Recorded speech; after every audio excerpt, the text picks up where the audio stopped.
امین حبیبی.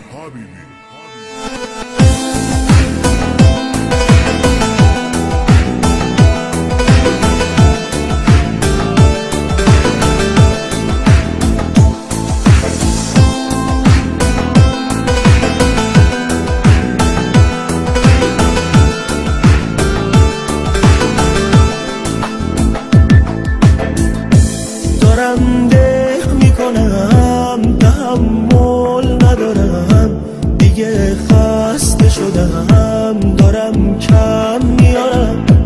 دلم تنگ شده و دیگه ندارم همش فکر تو همش بیقرارم دیگه عشقی برام نمونده که بخوام برات گریه کنم فدای چشام دلم داره واسه تو پر میزنه تو رفتی یا هنوز خیالت با منه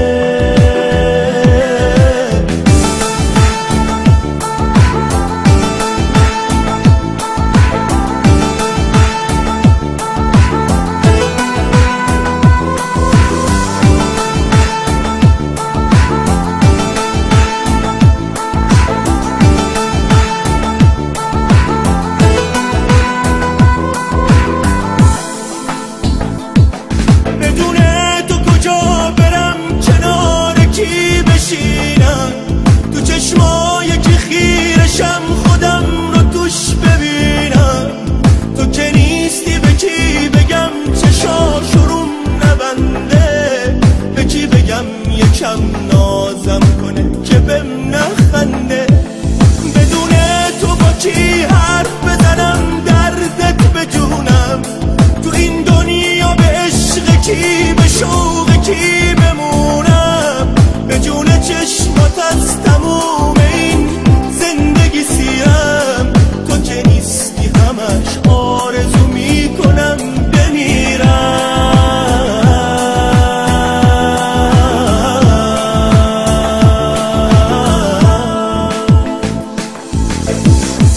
دارم دق میکنم تحمل ندارم دیگه خسته شدم دارم کم میارم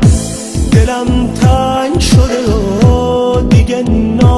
ندارم همش فکر تو همش بیقرارم دیگه عشقی برام نمونده که بخوام برات گریه کنم فدای چشام دلم داره واسه تو پر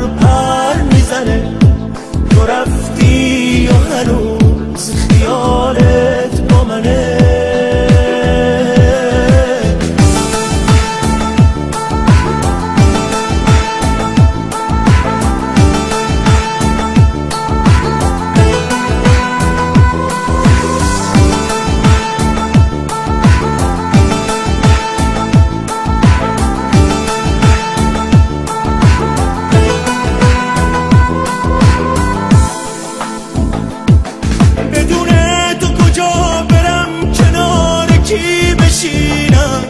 تو چشمای که خیرشم خودم رو توش ببینم تو که نیستی به کی بگم چشاشو نبنده به کی بگم یکم